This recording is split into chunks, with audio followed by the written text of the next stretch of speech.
Tiba di Lombok, pembalap MotoGP Pol Espargaro, di sini sangat panas tapi menyenangkan.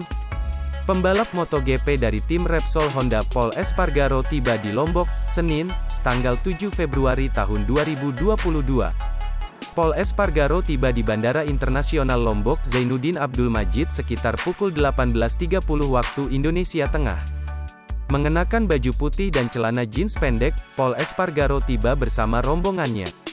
Pol mengaku sangat senang datang di Indonesia.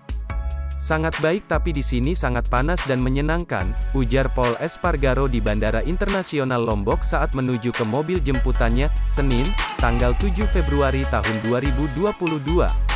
Selain Pol Espargaro, pembalap MotoGP lain juga tiba di Lombok di antaranya Andrea Dovizioso, Marc Marquez, Darryn Binder, dan Miguel Oliveira. Mereka berjalan dari pintu keluar Bandara Internasional Lombok dalam waktu yang berdekatan. Seperti diketahui sirkuit Mandalika akan menggelar tes pramusim MotoGP 2022 Mandalika pada 11–13 Februari tahun 2022. Para pembalap dan logistik dijadwalkan tiba di Lombok pada hari ini Senin, tanggal 7 Februari tahun 2022. Sebelumnya pada pukul 16 waktu Indonesia Tengah rombongan dari berbagai tim balap tiba di Bandara Internasional Lombok.